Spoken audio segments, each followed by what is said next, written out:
인문예술 13번이야. 여기는 시공간에 대한 이야기를 중간에 뭐 공백이라는 거, 공간이라는 거 뭐 이런 걸 얘기하면서 그것이 단순히 아무것도 없는 것 그런 뜻이 아니라 다른 의미로 해석할 수 있다. 그런데 얘가 어떤 게 나오냐면 미술하고 음악을 가지고 이제 설명할 거야.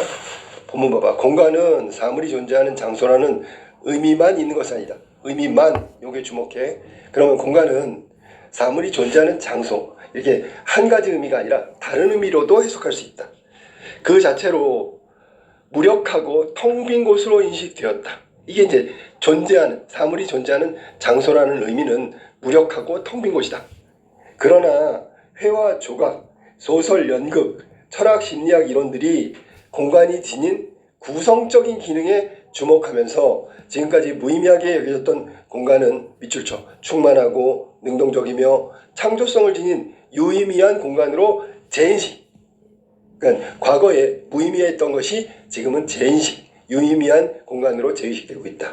근데 거기에 핵심은 뭐냐면 공간이 지닌 구성적인 기능에 주목했다는 거야.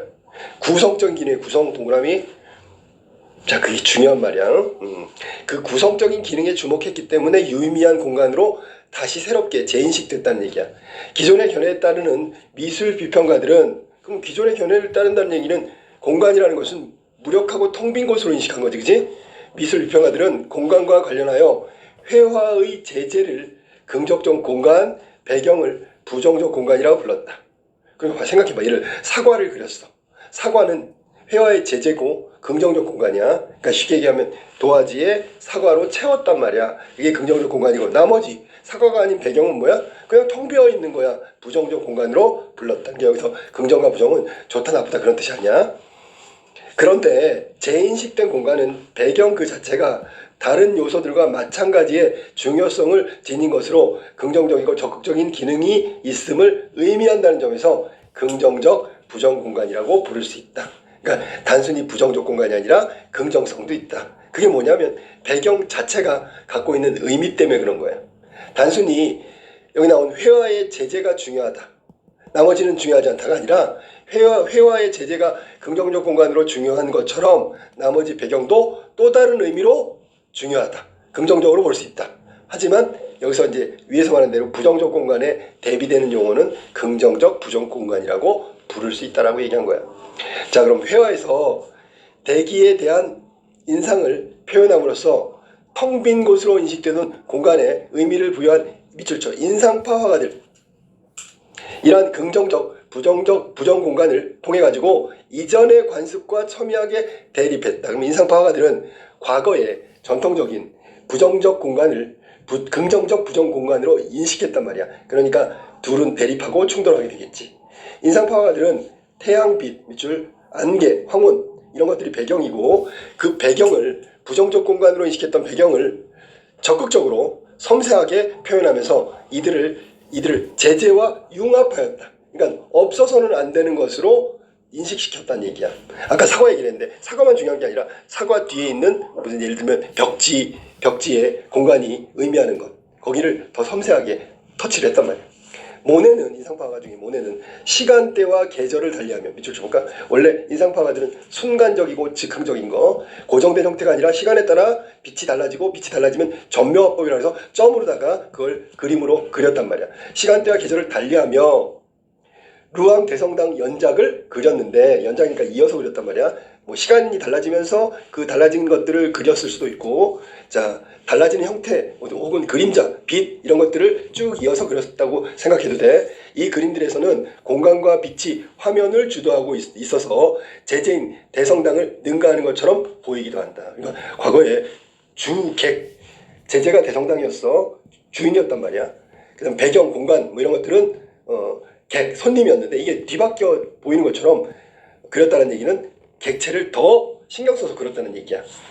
구스타프 클림트의 작품에서도 배경의 긍정적인 기능에 대한 이와 비슷한 생각을 찾아볼 수 있다. 그럼 지금 예시한 거야. 인상파가, 그 다음에 구스타프 클림프가 1904년과 1908년 사이에 그린 초상화 3작품에서 배경에 있는 기하학적 무늬들은 제재인 인물 못지않게 관람자의 시선을 끈다라고 얘기했으니까 배경을 강조해서 그렸다는 얘기지. 회화에서 공간은 입체파 화가에 이르러, 자 입체파, 아까 나왔던 인상파, 그 다음에 클림프, 그 다음에 지금 나온 입체파, 하나의 구성적 요소로서 완전히 자리 잡았다. 브라크, 그럼 입체파 화가의 브라크겠지. 공간의 대상과 동일한 색, 그 다음에 질감, 실질성을 부여하고, 이 말은 의미를 부여했다는 거야. 공간에다가 공간과 대상을 거의 구별할 수 없게 뒤섞어 버렸어. 그러니까 과거에 부정적 공간이었던 그 공간의 의미가 완전히 사라져 버린 거지. 브라크의 노르망디 항구에서 바다와 하늘, 그리고 그려진 대상들 간의 공간들은 대상으로서의 등대, 부두, 배, 돛과, 이건 주제란 말이야. 주제, 제재, 동일하게 조각난 요소들로 표현되어 있다. 브라크는 입체파의 매력에 대해 자신이 감각한, 아까도 얘기했지만 시각이라 그랬지, 그치? 빛, 감각한 새로운 공간을 구현하는 것이라고 언급했어. 이 말은 브라크가 입체파의 어떤 긍정적인, 그러니까 예찬을 하고 있다고 생각하면 되는 거야. 칭찬하고 있는 거야. 자연 안에서 감촉할 수 있는 공간, 감각 발견한 그는 대상 주변에서, 그 대상이라는 게 제재란 말이야. 주변에서 느껴지는 움직임, 지형에 대한 느낌, 사물 사이의 거리를 표현하고자 했다. 그럼 여기 대상 주변에 있는 움직임과 지형에 대한 느낌, 사물들 사이의 거리, 얘네들은 원래는 공간으로 인식됐던 거지. 위에서 말한다면 전통적으로 부정적 공간이라고 인식됐던 것들을 지금 말한 움직임과 느낌과 사물 사이의 거리, 이런 것들을 더 두드러지게 표현했어. 위에서 말한 대로 하면 다 섞어버린 것 같은 느낌이야. 자, 그러면 입체파에서 클림프, 그 다음에 인상파에서 클림프, 입체파까지 이어지는 회화에서의 공간의 의미를 재해석한 것들을 나열하고 있다. 그 다음에 회화에서 대상과 공간의 관계는 음악에서, 자 음악으로 갔네. 분야가 달라졌어. 회화에서 이번에는 음악으로 갔어. 소리와 침묵의 관계로 치환해 볼 수 있다. 소리, 이게 제재야, 제재. 침묵, 아무것도 없는 부정적 공간. 과거에는 그렇게 인식을 했지. 음악에서 침묵은 소리와 리듬을 인식하기 위한 요소다.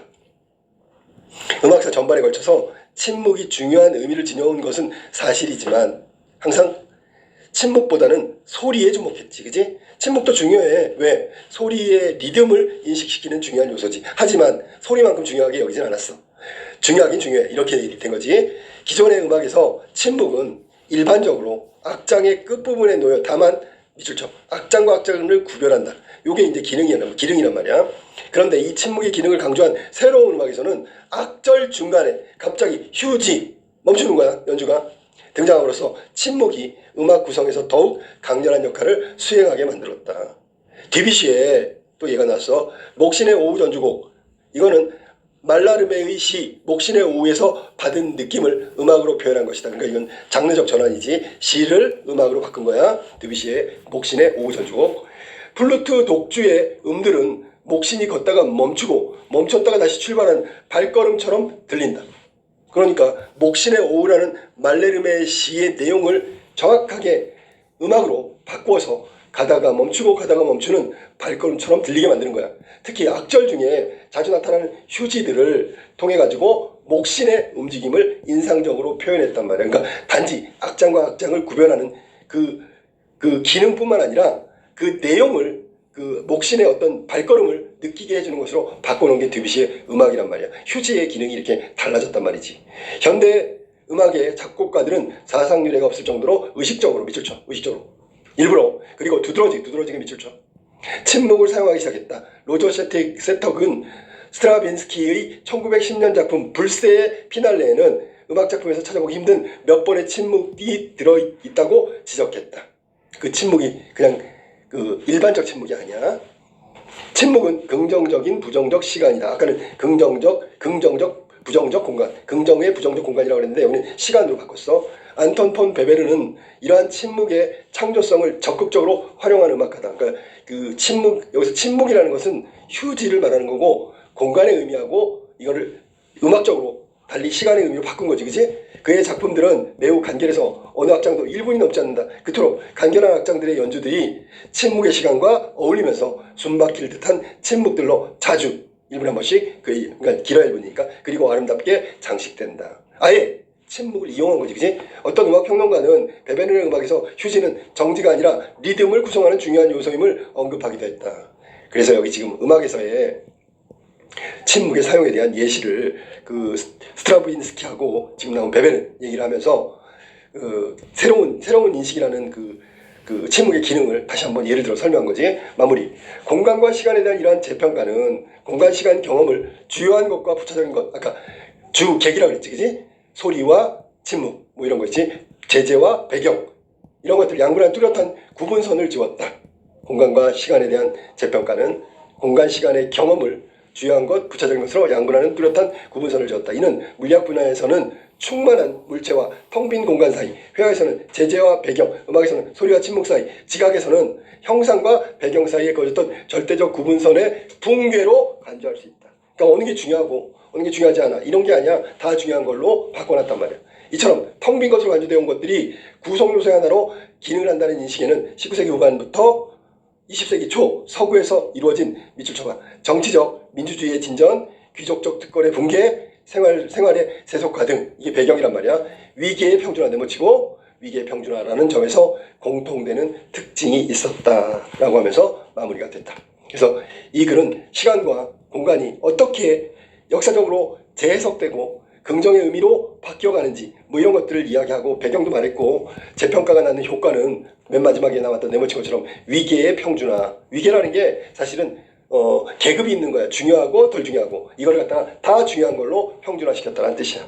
자, 그럼 문제 한번 볼까? 위글에 대한 설명으로 가장 적절한 것은 1번 회화 음악 분야의 공통점을 바탕으로 앞으로의 발전 방향은 나타나지 않고 있지, 그지?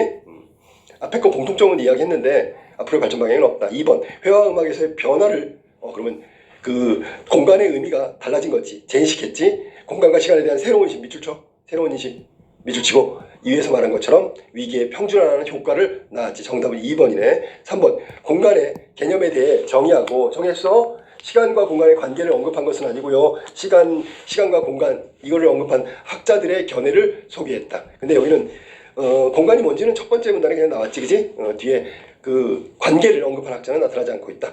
그 다음에 4번 공간에 대한 평가가 시대에 따라 달라지는 이유를 중심으로 예술사를 통시적으로 하고 있다. 여기 지금 보면 통시적으로 하고 있대. 여기는 시간의 의미를 통시적으로 평가사를 시대에 따라 예술사를 통시적으로 이야기한 것은 아니다. 그러니까 흐름이 변하는 것은 평가가 변하고 있는 건 맞았는데, 예를 들어 간단하게 부정에서 긍정, 아니면 부정에서 긍정적 부정 뭐 이런 걸로 바뀐 건 맞는데 뒤에 예술사를 통시적으로 시대 흐름에 따라서 얘기한 건 아니다. 틀렸고, 5번 회화와 음악이 서로 영향을 주고받으며 이것도 아니고 각각의 가지고 있는 공통점을 이야기한 것 보니까 이것도 틀렸지. 정답은 그래서 2번이 정답이야. 2번 윗글을 통해 가의 근거를 추론한 내용이다. 자, 윗글에서 보면 가를 한번 선생님이 읽어줄게. 가는 공간 시간에 대한 이러한 재평가는 공간 시간 경험을 주요한 것과 부차적인 것으로 양분하는 뚜렷한 구분선을 지웠대. 그러니까 주요한 것, 부차적인 것이 없다라는 얘기지, 그지? 근거는 뭐야? 그러면 예를 들어 부차적인 것의 중요성을 인식하기 시작한 거야. 그게 중요하다는 걸 알게 된 거야. 그러니까 경계선이 무너진 거지. 알았니? 자, 그러면 지금 설명한 게 5번이네, 그지? 덜 중요하게 여기던 것, 부차적인 것이 새롭게 가치를 부여받음으로써 위상이 높아진 거지. 그러니까 주요한 것이 낮아진 게 아니라 부차적인 것이 더 높아졌단 말이야. 그래서 위계의 평준화를 이룰 수 있었다는 증거지, 그지? 구분선을 지었다. 어느 게 중요하고 어느 게 덜 중요하고 이런 거 없어. 다 중요하다. 자, 정답은 5번이 정답이다. 3번으로 갈게. A부터 C까지에 대한 내용, 이해한 내용으로 가장 적절한 것. A는 긍정적 공간, B는 부정적 공간, C는 긍정적 부정 공간, 긍정적 부정 공간, 이렇게 A, B, C가 나뉘어졌어.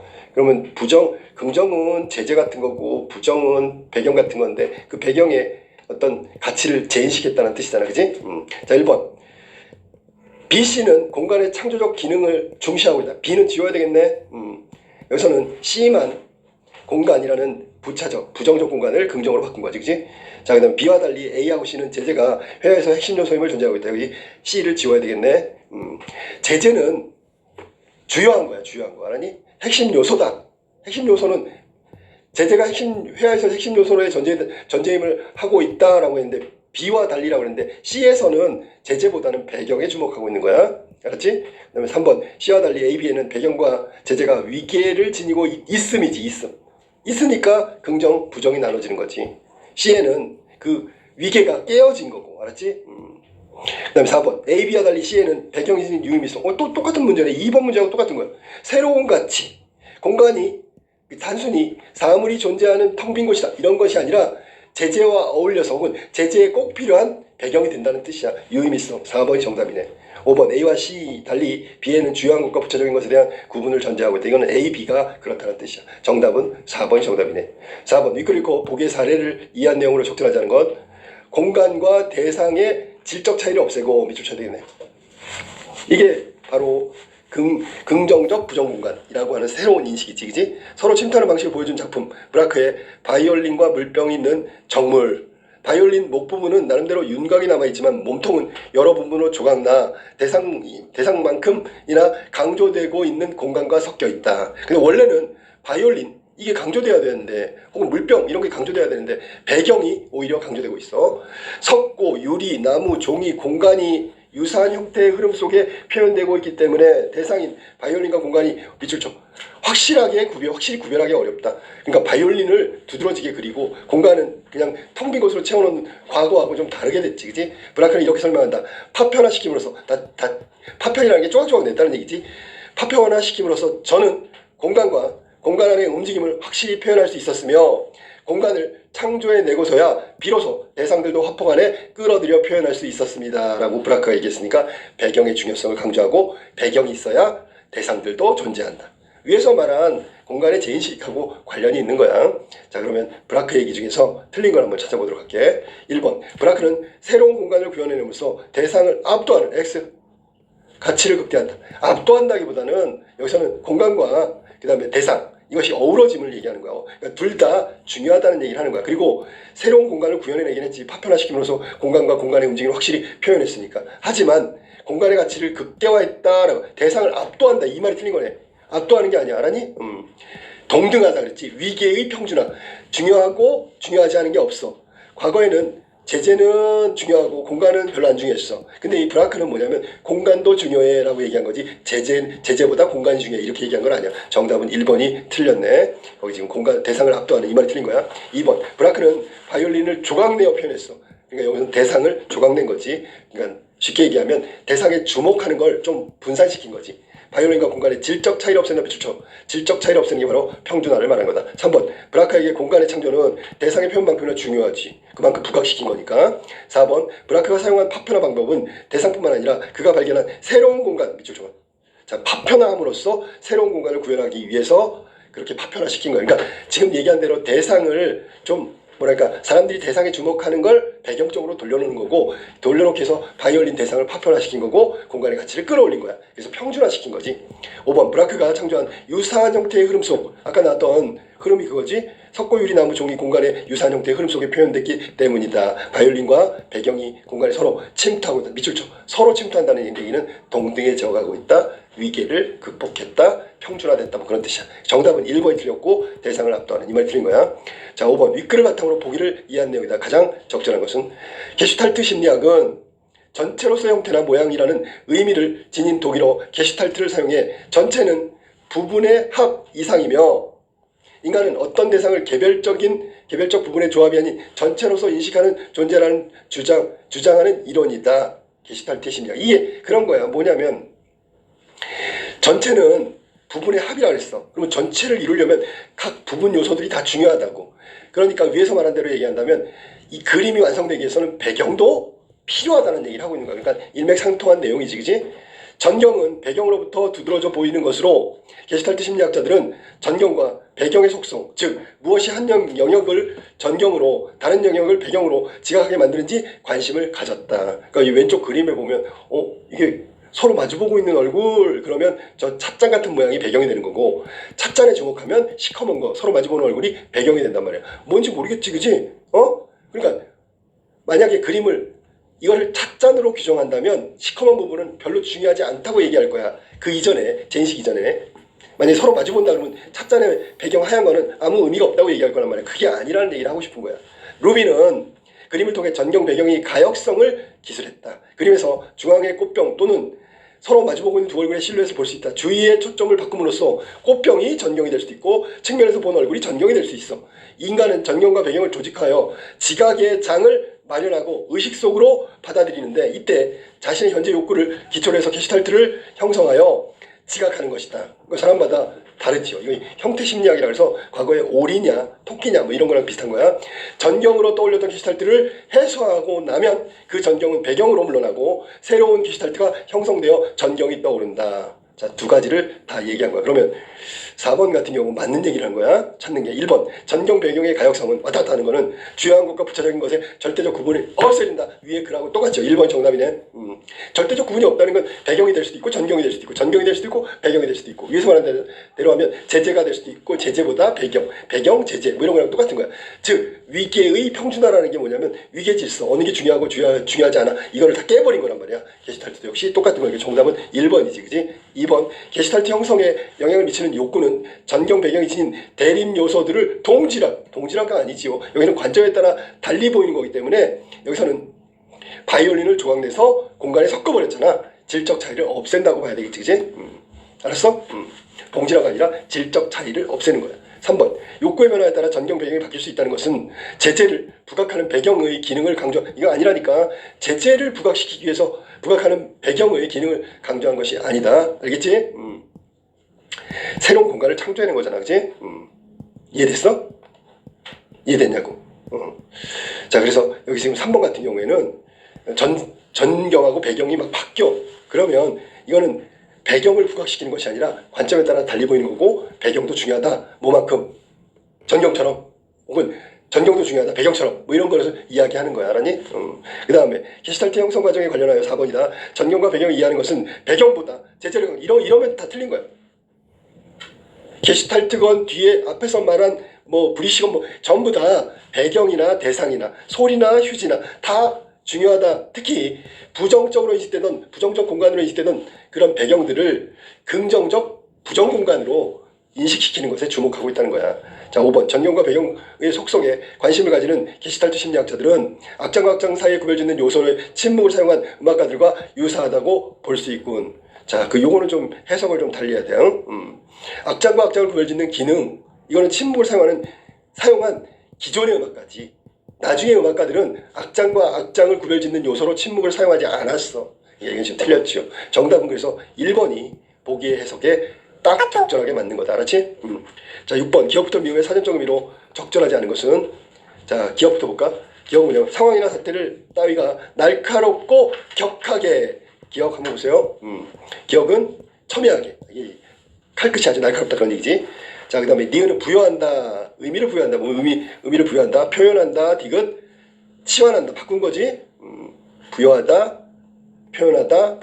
부여하고 표현되어 치환해. 마지막 미음은 충만하다. 가득 찼다는 얘기네. 자, 그러면 2번 한번 볼까? 사물이나 일의 가치에 의의를 붙여주는 걸 부여하는 거지. 그 다음에 디귿 가리켜져 볼 수 있게 돼요. 아 이거 틀렸구나. 가리켜져 볼 수 있게 된다는 건 지시하는 거야. 알았니? 표현하는 건 드러나게 보여주는 걸 말하는 거야. 디귿이 틀렸네. 4번 바꾸어 놓았다. 치환했다. 그다음에 한껏 차서 중요하지. 충만. 그래서 정답은 사전적 의미로 적절하다는 건 디귿. 요거는 지시하다를 설명한 거지. 위에는 표현하다니까 정답이 3번이다.